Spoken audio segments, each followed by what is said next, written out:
क्या 5000 साल पहले ही मोदी जी के प्रधानमंत्री बनने की भविष्यवाणी हो गई थी? क्या वाकई में प्रधानमंत्री नरेंद्र मोदी दिव्य अवतार हैं? और आखिर कैसे हिमालय की वादियों में मोदी जी की मुलाकात एक ऐसे बाबा से हुई जो मरे हुए को भी जिंदा कर सकते हैं? और मोदी जी को ऐसा क्या कहा गया कि उन्होंने ईश्वर को पाने की अपनी तपस्या छोड़कर सांसारिक जीवन में वापस से प्रवेश किया? आखिर क्या है मोदी जी के जीवन का सच? आज की इस वीडियो में हम सब कुछ बताएंगे। बस वीडियो के लास्ट तक बने रहें दोस्तों। एक बार की बात है जब एक छोटे से गांव में साधारण व्यक्ति के मन में ज्ञान प्राप्त करने की इच्छा उठी। लंबे समय से वो एक बाबा के बारे में सुन रहा था।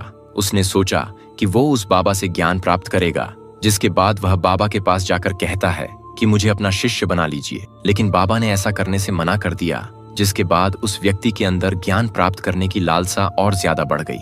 और फिर उसने बाबा के मना करने पर यह कहा कि अगर उसे ज्ञान की प्राप्ति नहीं हुई तो वो पहाड़ से कूद जाएगा। बगल में ही बाबा जी के कुछ और शिष्य बैठे हुए थे, जो व्यक्ति की बात सुनकर घबरा गए। लेकिन बाबा ने कहा, ठीक है, तुम कूद जाओ। यह सुनते ही उस व्यक्ति ने तुरंत पहाड़ से छलांग लगा दी और वहां बैठे हर एक शिष्य के होश उड़ गए।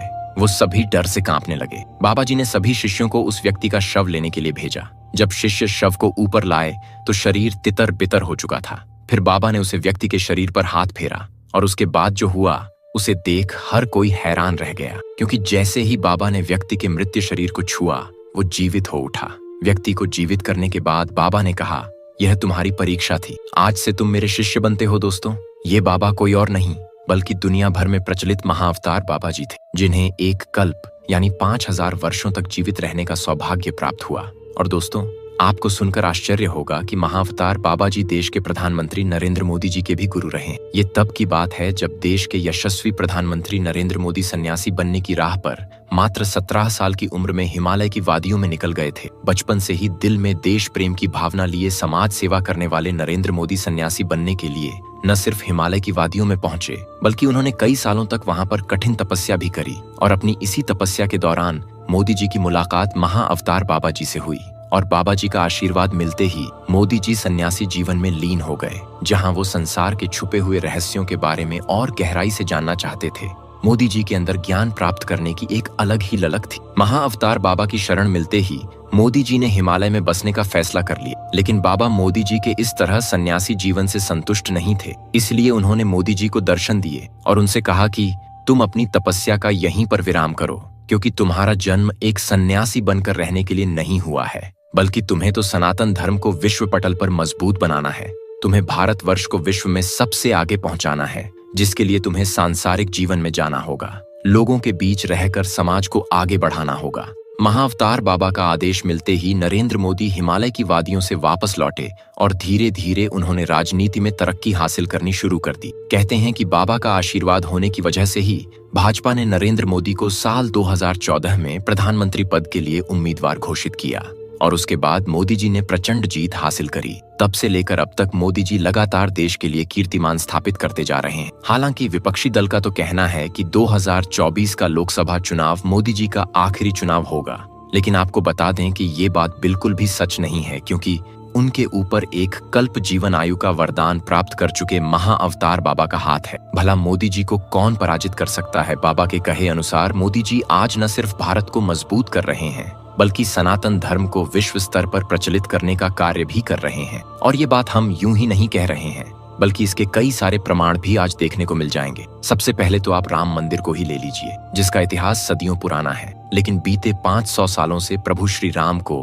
अपनी भूमि पर विराजमान होने के लिए कोर्ट कचहरी के चक्कर काटने पड़ रहे थे और एक लंबा इंतजार करना पड़ा। लेकिन 2014 में मोदी जी ने सत्ता में आते ही राम मंदिर बनाने की शपथ ली और फिर 22 जनवरी 2024 का वो ऐतिहासिक दिन तो आपको याद ही होगा, जब मोदी जी के प्रयासों की वजह से अयोध्या में भव्य राम मंदिर का उद्घाटन हुआ और रामलला अपनी जन्मभूमि में विराजमान हुए। और भला हम योग दिवस को कैसे भूल सकते हैं? वैसे तो योग सदियों से किया जा रहा है, लेकिन प्रधानमंत्री नरेंद्र मोदी ही एक ऐसे नेता रहे हैं जिन्होंने अंतर्राष्ट्रीय योग दिवस के लिए प्रयास किया और आज दुनिया भर में 21 जून को इंटरनेशनल योगा डे के तौर पर सेलिब्रेट किया जाता है।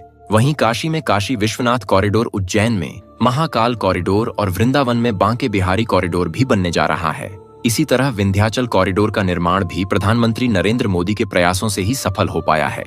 पर यह सब कुछ इसलिए भी हो पाया है क्योंकि नरेंद्र मोदी के ऊपर महाअवतार बाबा जी का आशीर्वाद है। कहते हैं कि महाअवतार बाबा ने पूरी दुनिया के लिए एक योजना तैयार कर रखी है, परंतु ये योजना प्रधानमंत्री नरेंद्र मोदी के जरिए ही साकार होगी। दोस्तों, आपको वो दौर तो याद ही होगा जब विदेशी धरती पर हिंदुओं का अपमान होता था, सनातन धर्म का मजाक उड़ाया जाता था। लेकिन आज महाअवतार बाबा के आशीर्वाद के कारण ही मोदी जी दुनिया भर में इतनी ख्याति प्राप्त कर चुके हैं कि लोग आज न केवल मोदी जी से बल्कि भारत और भारत की संस्कृति के साथ जुड़ रहे हैं, सनातन धर्म को समझने की कोशिश कर रहे हैं। और कई सारे लोग तो सनातन धर्म को अपनाने के लिए अपना देश छोड़कर भारत की तरफ आगे बढ़ रहे हैं। यूरोपीय देशों में तो सनातन की एक अलग ही छाप देखने को मिलती है, और जिन मुस्लिम देशों में कभी हिंदुओं के नाम से ही नफरत फैल जाती थी, वहीं आज उन्हीं देशों में हिंदू मंदिर बनाए जा रहे हैं। और ये सब कुछ वाकई में किसी चमत्कार जैसा ही है, जहां संसार में सकारात्मक बदलाव लाने के लिए महाअवतार बाबा ने स्वयं मोदी जी को चुना है,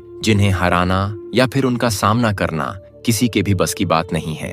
तभी तो 2024 के बाद मोदी जी के सत्ता से हट जाने या फिर उनका ये आखिरी साल होने का सपना देख रहे लोगों को समय रहते ही यह समझ लेना चाहिए कि मोदी जी कोई साधारण पुरुष नहीं है जिन्हें कोई भी कभी भी हटा देगा, बल्कि उन्हें समस्त मानव जाति का उद्धार करने के लिए बनाया गया है। और वो तब तक अपने कार्यों में लगे रहेंगे जब तक वो इसमें सफल नहीं हो जाते। दोस्तों, महाअवतार बाबा जी को महामुनि महाबाबा या फिर शिव बाबा के नाम से भी जाना जाता है। इनका जिक्र हमें सटीक तौर पर परमहंस योगानंद की ऑटोबायोग्राफी का योगी में देखने को मिलता है। यदि कोई व्यक्ति अध्यात्म के क्षेत्र में आगे बढ़ना चाहता है तो ये किताब उसे हर तरह से मदद करती है, जिसमें पता चलता है कि परमहंस योगानंद के गुरु स्वामी श्री युक्तेश्वर थे और युक्तेश्वर जी के गुरु लहरी महाशय थे, और लहरी महाशय के गुरु कोई और नहीं बल्कि महाअवतार बाबा जी थे। इस पुस्तक के जरिए हमें पता चलता है कि आदि गुरु शंकराचार्य जी को योग क्रिया का ज्ञान देने वाले महान पुरुष कोई और नहीं बल्कि महाअवतार बाबा जी ही थे। इन्होंने ही संत कबीर दास को क्रिया योग में दीक्षित किया।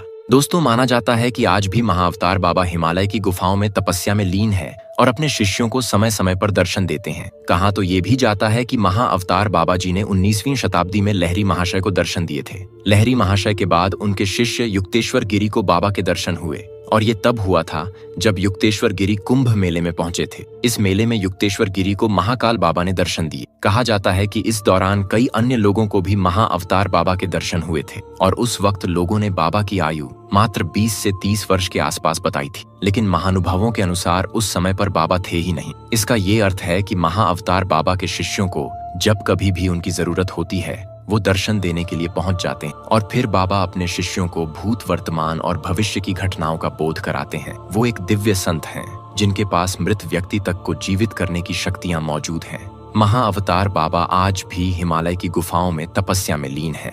पर अगर अभी भी आपको महाअवतार बाबा के अस्तित्व पर संदेह है तो दोस्तों, साउथ के सुपरस्टार और लोगों के भगवान कहे जाने वाले रजनीकांत जी भी बाबा के परम भक्त हैं, और इसीलिए रजनीकांत ने साल 2022 में बाबा नाम की एक फिल्म भी बनाई थी। इस फिल्म को रजनीकांत ने खुद लिखा था, और आप देखिए ना, बाबा का ही आशीर्वाद है कि रजनीकांत न केवल साउथ में बल्कि पूरी दुनिया में अपनी अदाकारी की वजह से मशहूर हैं। लोग तो इन्हें भगवान तक का दर्जा देते हैं और इनके मंदिर भी बनाए गए हैं। एक तरफ जहां बाबा ने रजनीकांत को अपने आशीर्वाद से इतना ऊपर उठा दिया, तो वहीं दूसरी तरफ मोदी जी आज भी बाबा का आशीर्वाद लेकर सनातन धर्म और भारतवर्ष को लगातार बुलंदियों पर पहुंचा रहे हैं। ये बात तो कहनी पड़ेगी कि आज मोदी जी की वजह से दुनिया भर में सनातन धर्म को जो पहचान मिल रही है वो कभी नहीं थी, और इसके पीछे नाम भले ही मोदी जी का है, लेकिन जो आशीर्वाद और संकल्प है वो महाअवतार बाबा का है। तो दोस्तों, ये थी मोदी जी के गुरु महाअवतार बाबा की असली कहानी, जिस पर आपका क्या कहना है कमेंट में जरूर बताएं। और ऐसी ही वीडियोस को लगातार देखते रहने के लिए